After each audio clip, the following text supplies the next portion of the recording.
नमस्कार, मैं पंडित मनीष अवस्थी, ज्योतिषाचार्य। देखिए, 12 जून 2025 को रात्रि लगभग 1 बजे के आसपास गुरुदेव बृहस्पति अस्त होने जा रहे हैं और 6 जुलाई 2025 तक यह अस्त की अवस्था में रहेंगे।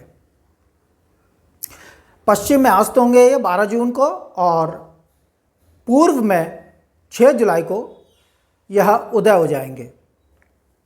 12 जून को सूर्य की जो स्थिति रहेगी भचक्र में वह 27-28 अंश के आसपास रहेगी और गुरु मिथुन राशि में 6-7 अंशों के आसपास रहेंगे। यानी कहने का मतलब यह है कि 10 अंशों से कम का अंतर सूर्य और बृहस्पति में रह जाएगा, इसलिए बृहस्पति अस्त मान लिए जाएंगे।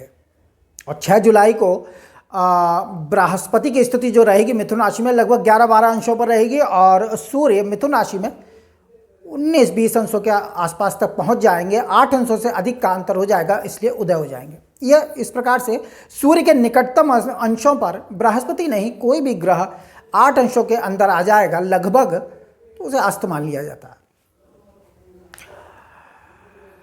तो किस प्रकार के कार्य जो है वो वर्जित माने जाते हैं, आपको कौन से ऐसे कार्य हैं जो नहीं किए जाते हैं गुरु के अस्तकाल में, मैं इस वीडियो में उन्हीं विषयों पर विस्तार से प्रकाश डालूंगा।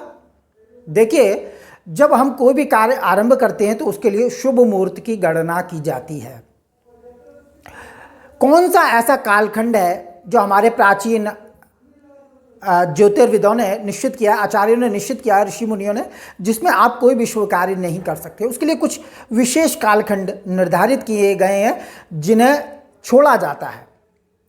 कुछ प्रमुख उसमें है व्यतिपात और व्याधृति योग अगर हो उस दिन तो कार्य का शुभारंभ नहीं करना चाहिए। अमावस्या तिथि जो होती है वो पितरों की तिथि होती है, उसके अंदर कोई भी शुभ कार्य नहीं किया जाएगा। संक्रांति का दिन हो यानी सूर्य एक राशि को छोड़कर दूसरी राशि में प्रवेश कर रहा हो, उस दिन कोई भी शुभ कार्य का आगाज नहीं किया जाता है। तिथि क्षय हो यानी तिथि टूटी हो तो उस दिन भी नहीं करना चाहिए। और भद्रा काल का भी त्याज्य माना गया है, भद्रा में कोई भी शुभ कार्य नहीं किया जाता है। कृष्ण पक्ष की अष्टमी और 14 को भी शुभ कार्य नहीं किए जाते हैं। आपका जो जन्म नक्षत्र है, जिस जन्म नक्षत्र में आपने जन्म लिया है और आप कार्य को आरंभ करना चाहते हैं, तो उस जन्म नक्षत्र में अगर चंद्रमा गोचर कर रहा हो तो शुभ कार्य नहीं किया जाएगा। ग्रहण नक्षत्र यानी सूर्य चंद्रमा ने ग्रहण लगाया हो जिस नक्षत्र में, उस नक्षत्र में भी शुभ उस नक्षत्र में लगभग 6 मास तक कोई भी शुभ कार्य नहीं किया जाता है। और आपके 6 मास अधिक मास इनका भी त्याज्य माना गया है। और आपके चौथ नवमी 14 या रिक्ता तिथियाँ इनको भी छोड़ा जाता है।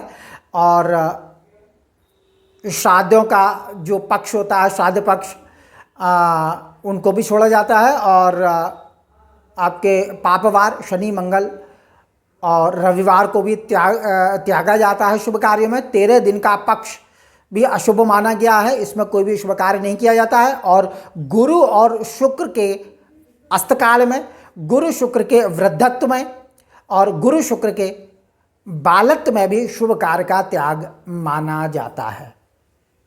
यानी इन सभी कालखंडों में कोई भी शुभ कार्य नहीं करना चाहिए।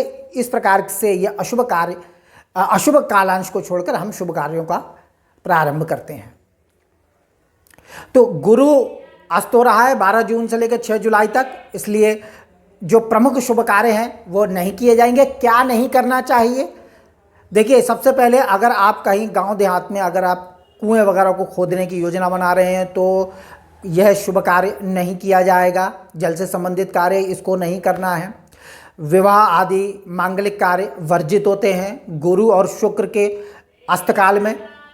दूसरी चीज़, उपनयन संस्कार, जनेऊ संस्कार ये भी नहीं किया जाता है। कर्णभेद संस्कार ये भी नहीं किया जाता है।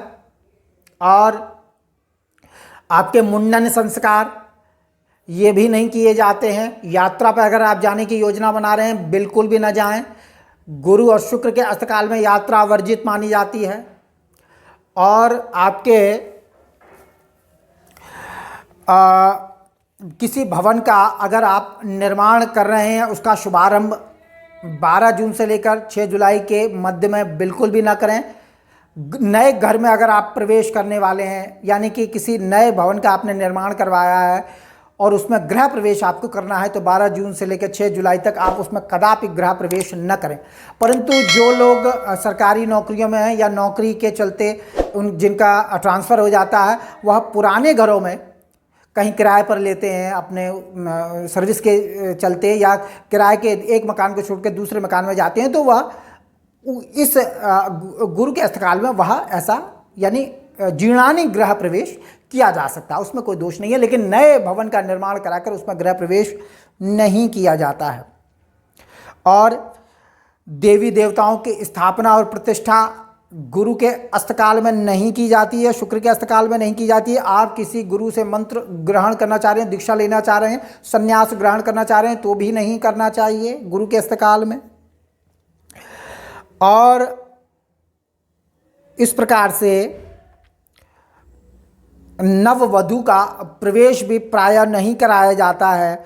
कोई गाय वगैरह का अगर आप दान करना चाह रहे हैं किसी भी धार्मिक उद्देश्य से, तो उसका भी दान नहीं किया जाता है। तो इस प्रकार से राज दर्शन, राज्याभिषेक नहीं कराया जाता है गुरु शुक्र के वृद्धत्व, अस्त और बालत्व में। इस प्रकार से ये कुछ प्रमुख कार्य हैं जो गुरु शुक्र के वृद्धत्व में, बालत्व में और अस्तकाल में वर्जित माने गए हैं सख्ती के साथ। और वाहन का क्रय भी नहीं करना चाहिए, इस बात का विशेष ध्यान रखिए। पहले ही खरीद लीजिए, बाद में खरीदिएगा। कोई भी नए वाहन का क्रय नहीं किया जाता है। और नए रत्न आभूषण अगर आपने बनवाए हैं, कोई रत्न आदि धारण करना चाहते हैं, नए आभूषण धारण करना चाहते हैं, तो भी आपको 12 जून से लेकर 6 जुलाई तक के समय को त्यागना होगा, नहीं तो कष्ट हो सकता है। तो इस प्रकार से ये कुछ प्रमुख कार्य हैं जिनमें आपको सावधानी बरतनी है। बाकी कोई भी कार्य आप कर सकते हैं, रोज़मर्रा की पूजा पाठ ये चलता रहेगा। तो ये कुछ प्रमुख कार्य हैं जिनमें आप सावधानी बरतें हैं। बाकी जो कॉमन कार्य हैं, सामान्य कार्य हैं, वह किए जाएंगे। तो इस वीडियो में इतना ही। मेरा वीडियो अच्छा लगे इसे लाइक करें, शेयर करें, सब्सक्राइब करें। नमस्कार।